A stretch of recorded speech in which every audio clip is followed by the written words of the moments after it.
नमस्कार, Thakur study point में आप सबका स्वागत है। मैं आज आप लोगों के बीच लेकर आ चुकी हूँ एचवी टेट जीके सीरीज, जो कि टेट के एग्जाम के पॉइंट ऑफ व्यू से काफी महत्वपूर्ण होने वाली है।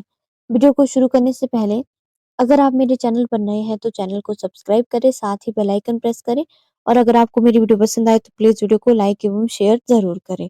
चलिए वीडियो को शुरू करते हैं। सबसे पहला प्रश्न, हिमाचल प्रदेश में कितनी प्रमुख नदियां बहती हैं? इसका सही उत्तर हो जाएगा ऑप्शन सी, 5 नदियां। हिमाचल प्रदेश में प्रमुख रूप से 5 नदियां बहती है। कौन कौन सी? सतलुज, ब्यास, रावी, चिनाब और यमुना। सबसे पहले हम बात करेंगे सतलुज नदी की। सतलुज नदी का वैदिक नाम क्या है? सतलुज नदी का वैदिक नाम है सतुद्री और इसका संस्कृत नाम है शतूद्र। जो सतलुज नदी है, इसका कैचमेंट एरिया कितना है? सतलुज नदी का कैचमेंट एरिया है 20,000 वर्ग किलोमीटर। सतलुज नदी की सहायक नदियां कौन कौन सी है? सतलुज नदी की सहायक नदियां हैं बसपा, स्पीति और नोगली खड्ड। अगर आपसे पूछा जाता है कि सतलुज नदी का उद्गम कहाँ से होता है? सतलुज नदी का उद्गम मानसरोवर झील के पास से राकसताल, तिब्बत से होता है। अगर आपसे पूछा जाता है कि सतलुज नदी को हिमाचल प्रदेश में लाने का श्रेय किसे जाता है? सतलुज नदी को हिमाचल प्रदेश में लाने का श्रेय बाणासुर को जाता है। किसे जाता है? बाणासुर को जाता है। अब हम बात करेंगे ब्यास नदी की। जो ब्यास नदी है, इसका वैदिक नाम है अर्जिकिया। ब्यास का वैदिक नाम क्या है? इसका वैदिक नाम है अर्जिकिया और इसका संस्कृत नाम क्या है? इसका संस्कृत नाम है विपाशा। जो ब्यास नदी है, इसका उद्गम कहाँ से होता है? ब्यास नदी का उद्गम ब्यास कुंड रोहतांग दर्रे के पास भृगुतुंग से होता है। ब्यास नदी की सहायक नदियां कौन सी हैं? जैसे वाण गंगा, लूनी, पार्वती, सेंज, तीर्थन, हारला और ओहल। अब हम बात करेंगे रावी नदी की। जो रावी नदी है, इसका वैदिक नाम क्या है? रावी नदी का वैदिक नाम है पुरुषानी और संस्कृत नाम है इरावती। रावी नदी का उद्गम कहाँ से होता है? रावी नदी का उद्गम बड़ा बंगाल, कांगड़ा से होता है और इसकी सहायक नदियां कौन सी है? जैसे भांदल, तांतगिरी, सियूल, साल, बोडिल और छतराड़ी। जो सियूल एवं साल है, ये एग्जाम में बार बार पूछी जाती हैं। अब हम बात करेंगे चिनाब नदी की। जो चिनाब नदी है, इसका वैदिक नाम क्या है? चिनाब नदी का वैदिक नाम है असिकिनी। का उद्गम कहाँ से होता है? चिनाब नदी का उद्गम बारालाचा दर्रे के पास से होता है और इसकी सहायक नदियां कौन सी है? इसकी सहायक नदियां चंद्रा एवं भागा है। चंद्रा एवं भागा दो नदियों के संगम से मिली है। चंद्रा एवं भागा नदियों का संगम कहाँ पर होता है? इन दोनों का संगम तांडी, लाहौल स्पीति के पास में होता है। अब हम बात करेंगे यमुना नदी की। यमुना नदी, जिसे कि कालिंदी के नाम से भी जाना जाता है, और ये कहाँ से निकलती है? यमुना नदी कालिंदी पर्वत यमुनोत्री से निकलती है। यमुना की सहायक नदियां कौन कौन सी है?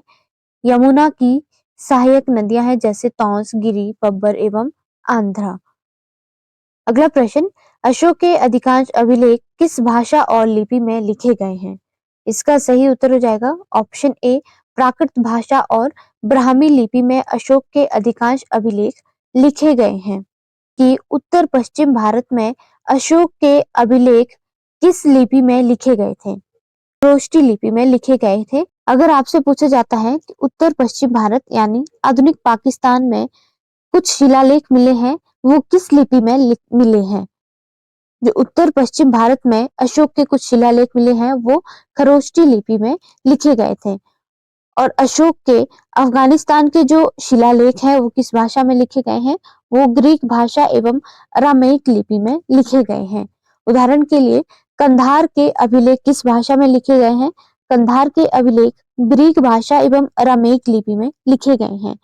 जो अशोक के शिलालेख हैं, ये 3 प्रकार के थे। पहला है प्रमुख शिलालेख, दूसरा है लघु शिलालेख और तीसरा है स्तंभ शिलालेख। अशोक के शिलालेख को सर्वप्रथम किस ब्रिटिश विद्वान के द्वारा पढ़ा गया था? अशोक के शिलालेख को सर्वप्रथम जेम्स प्रिंसेप, जो कि एक ब्रिटिश विद्वान थे, उनके द्वारा पढ़ा गया था। कब? 1837 में। अगला प्रश्न, बुद्ध का वास्तविक नाम क्या था? इसका सही उत्तर हो जाएगा ऑप्शन बी सिद्धार्थ। बुद्ध का वास्तविक नाम सिद्धार्थ था और इनका जन्म कब हुआ था? इनका जन्म 563 ईसा पूर्व में लुम्बिनी नेपाल नामक स्थान में हुआ था। जो महात्मा बुद्ध है ये किस वंश से संबंधित थे? बुद्ध शाक्य वंश से संबंधित थे और इन्होंने 29 वर्ष की आयु में गृह त्याग कर दिया था। महात्मा बुद्ध के गृह त्याग की घटना को क्या कहा जाता है? महात्मा बुद्ध के गृह त्याग की घटना को महाभिनिष्क्रमण कहा जाता है। जो महात्मा बुद्ध है इन्हें ज्ञान की प्राप्ति कहाँ पर हुई थी? इन्हें ज्ञान की प्राप्ति हुई थी बोध गया बिहार में। कौन सी नदी के किनारे? निरंजना नदी के किनारे। और अगर आपसे पूछा जाता है कि किस पेड़ के नीचे? इन्हें पीपल के पेड़ के नीचे ज्ञान की प्राप्ति हुई थी। अगर आपसे पूछा जाए पहला उपदेश महात्मा बुद्ध के द्वारा कहाँ पर दिया गया था? महात्मा बुद्ध के द्वारा पहला उपदेश सारनाथ में दिया गया था और इस घटना को क्या कहा जाता है? इस घटना को धर्म चक्र प्रवर्तन के नाम से जाना जाता है। अगर आपसे पूछा जाए कि महात्मा बुद्ध ने अपना पहला उपदेश अपने कितने शिष्यों को दिया था? महात्मा बुद्ध ने अपना पहला उपदेश सारनाथ में अपने 5 शिष्यों को दिया था। अगर आपसे पूछा जाता है कि महात्मा बुद्ध की मृत्यु कब हुई थी? महात्मा बुद्ध की मृत्यु 483 ईसा पूर्व में कुशीनगर में हुई थी। कहाँ पर हुई थी? कुशीनगर में। और उनके मृत्यु की घटना को क्या कहा जाता है? उनके मृत्यु की घटना को महापरिनिर्वाण कहा जाता है। यहाँ पर ऑप्शन में दिया गया है महावीर। जो महावीर स्वामी है इनका बचपन का नाम क्या था? इनका बचपन का नाम था वर्धमान और ये जैन धर्म के 24वें एवं अंतिम तीर्थकर थे। ये जैन धर्म के कौन से तीर्थकर थे? 24वें नंबर के तीर्थकर थे।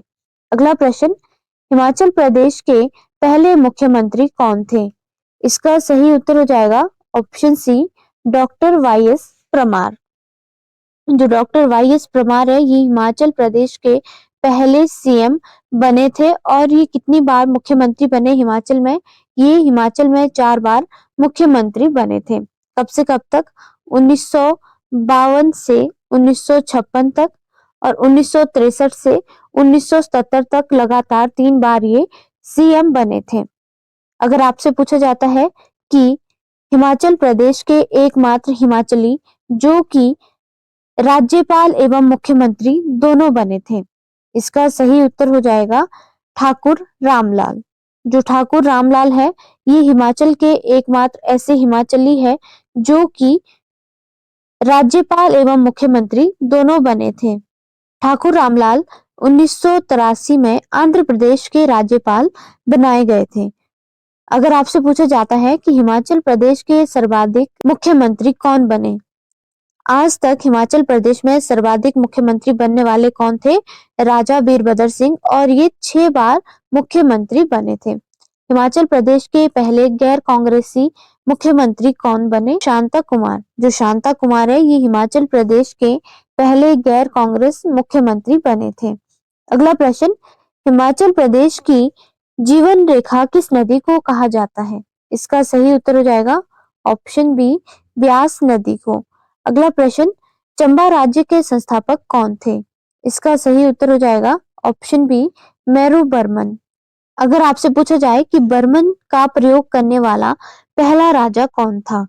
बर्मन शब्द का प्रयोग करने वाला पहला राजा कौन था? आदित्य बर्मन। कौन था? आदित्य बर्मन। अगर आपसे पूछा जाए कि चंबा शहर की स्थापना कब की गई थी? चंबा शहर की स्थापना 920 ईस्वी में की गई थी। किसके द्वारा? साहिल बर्मन के द्वारा। साहिल बर्मन ने चंबा शहर की स्थापना की थी और इन्होंने अपनी पुत्री चंपावती के नाम पर इसका नाम चंबा रखा था। जो साहिल बर्मन है उन्होंने अपनी राजधानी ब्रह्मपुर से चंबा के लिए स्थानांतरित की थी। कहां से कहां के लिए इन्होंने अपनी राजधानी स्थानांतरित की थी? इन्होंने ब्रह्मपुर से चंबा के लिए अपनी राजधानी स्थानांतरित की थी। अगला प्रश्न, हिमाचल प्रदेश की सबसे ऊंची चोटी कौन सी है? इसका सही उत्तर हो जाएगा ऑप्शन बी शिला। जो हिमाचल प्रदेश है यहाँ की सबसे ऊंची चोटी कौन सी है? शिला। ये कहाँ पर है? ये है किन्नौर में और इसकी ऊंचाई कितनी है? इसकी ऊंचाई है 70-26 मीटर। कितनी है? 70-26 मीटर। यहाँ पर ऑप्शन में दिया गया है लियोपार्जिल। जो लियोपार्जिल है ये भी कहाँ पर है? ये चोटी भी किन्नौर जिले में स्थित है। अगला यहाँ पर ऑप्शन में दिया गया है मुलकिला और गेफांग। जो मुलकिला एवं गेफांग चोटी है ये कहाँ पर स्थित है? ये स्थित है लाहौल एवं स्पीति में। अब मैं बात करूंगी लाहौल स्पीति की कुछ प्रमुख चोटियों के बारे में। लाहौल स्पीति की कुछ प्रमुख चोटियां हैं जैसे मनीरिंग, मुलकिला, गेफांग, शिकर और मुकर बेहू। अब मैं बात करूंगी कुल्लू की कुछ प्रमुख चोटियों के बारे में। कुल्लू में कुछ प्रमुख चोटियां हैं जैसे सोलंग, मेवा कांदिनू, क्षितिधार एवं श्रीखंड। अगला प्रश्न, इमला बिमला क्या है? इसका सही उत्तर हो जाएगा ऑप्शन बी, घाटियां। जो इमला बिमला है ये घाटियां हैं और ये कहाँ पर है? ये है मंडी में। अगर मैं बात करूं मंडी की, मंडी में सबसे उपजाऊ घाटी भी स्थित है जिसे कि बलह घाटी के नाम से जाना जाता है। और जो बलह घाटी है इसे सुंदरनगर घाटी भी कहा जाता है। अगर आपसे पूछा जाता है कि सतलुज घाटी कहाँ पर स्थित है? सतलुज घाटी किन्नौर में स्थित है। अगर आपसे पूछा जाए दावी घाटी कहाँ पर स्थित है? दावी घाटी बिलासपुर में स्थित है। और अगर आपसे और पूछा जाता है कुनिहार घाटी एवं गंभर घाटी, कुनिहार घाटी और गंभर घाटी सोलन जिले में स्थित है। आज के लिए इतना ही। धन्यवाद।